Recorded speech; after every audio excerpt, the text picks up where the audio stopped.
हरिः ओम्। ॐ सहस्रशीर्षं देवं विश्वाक्षं विश्वशम्भुवं विश्वं नारायणगुं देवमक्षरं परमं पदं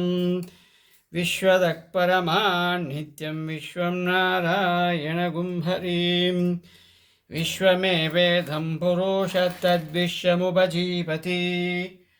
पतिं विश्यत्यात्मेश्वदगुं शाश्वतगुं शिवमच्युतं नारायणं महाज्ञेयं विश्वात्मानं परायणं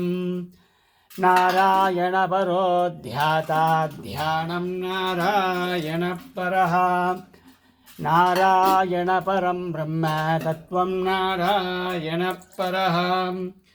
नारायणपरो ध्याता ध्यानं नारायणपरः यच्च किञ्चिज्जगत्र सर्वं दृश्यते श्रूयतेऽपि वा अन्धैर्बहिश्चदत्सर्वं व्याप्य नारायणस्थितः अनन्तमव्ययं कविगुं समुद्रेऽन्तं विश्वशम्भुवम् पद्मघोषप्रदीघासगुं हृदयञ्जाभ्यथोमुखम्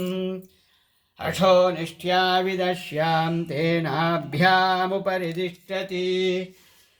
ज्वालमालाकुलं भाति विश्वस्यायतनं मगते सन्दधगुं शिलाविस्तुलं भत्याकोशसन्निभम् तस्यां ते शुशिरगुं सूक्ष्मं तस्मिन् सर्वं प्रतिष्ठितं तस्य मध्ये महानग्निर्विश्वाक्षर्विश्वतोमुखः स्वघ्रभुग्विभजन् गच्छन्नाघारमजरः कविः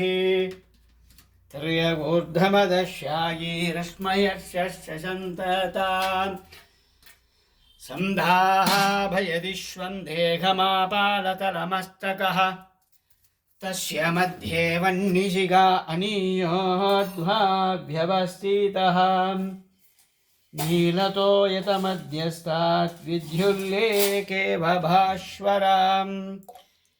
नीवारसुघवत्तन्वी पीताभाषत्तनुपमाम्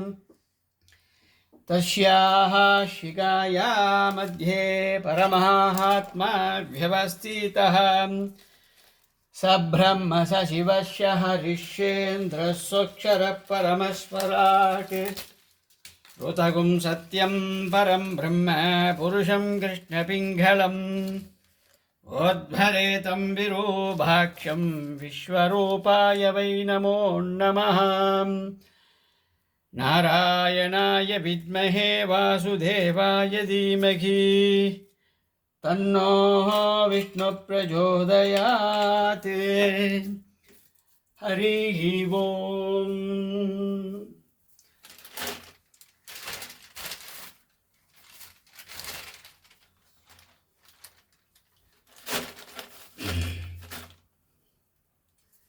नमामि दूतं रामस्य सुगतं च सुरद्रमं भेनवृद्धमहाभागुं सर्वरोगनिवारणं सर्वशत्रुनिवारणं नानारत्नसमायुक्तकुण्डलादिविराजितं सर्वदाभीष्टदाधारं सदां वै दृढमाघवे वाशिनं चक्रतीर्थस्य दक्षिणस्तगिरौ सतां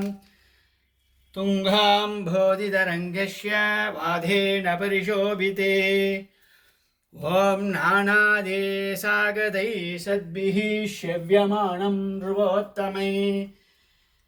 धूपदीपाद्यनैवेद्यैः पञ्चकाद्यैः सशक्तितः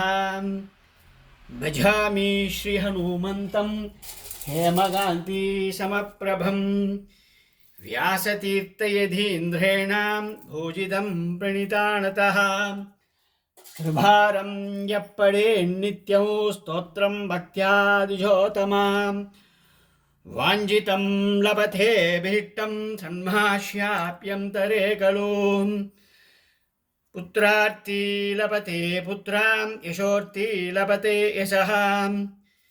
विद्यार्थी लभते विद्यां धनार्थी लभते धनम्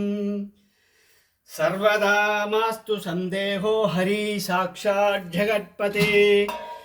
यत्करोत्यत्र संदेहं शयाधीनरहं ध्रुवम् ॐ हिरण्यवर्णां हरिणीं सुवर्णदष्टदां चन्द्रां हिरण्मयीं लक्ष्मीं जातवेदो महावहां ताम् आवगजातवेदो लक्ष्मीमणपकामिनीं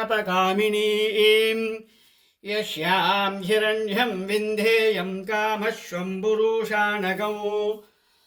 अश्वपूर्वां हृदमध्यां मस्तिनाथप्रबोधिनीं श्रियं देवीमुपक्वये श्रीर्महादेवीर्जुषतां कां शोष्मितां हिरण्यप्रागारामार्द्रां ज्वलन्तीं तृप्तां तर्पयन्तीं पद्मे स्थितां पद्मवर्णां तामिहोपक्वये श्रियम् चन्द्रां प्रभासां यशसा ज्वलन्तीं श्रियं लोके देवजुष्टामुदारां तां पद्मिनीमीं शरणमहं प्रपद्ये लक्ष्मीर्मेणश्यतां त्वां वृणे आदित्यवर्णे तपसोऽति जातो वनस्पतिक्षववृक्षोत बिल्वः तस्य फलानि तपसानुदन्तु मायान्तरायाच्च भाग्या अलक्ष्मीः मणिनाशः प्रातुर्भूतोऽस्मि राष्ट्रेऽस्मिन् कीर्तिमृत्युं ददातु मे सुक्तिभाषामलान् ज्येष्ठामलक्ष्मीं नाशयाम्यहम्।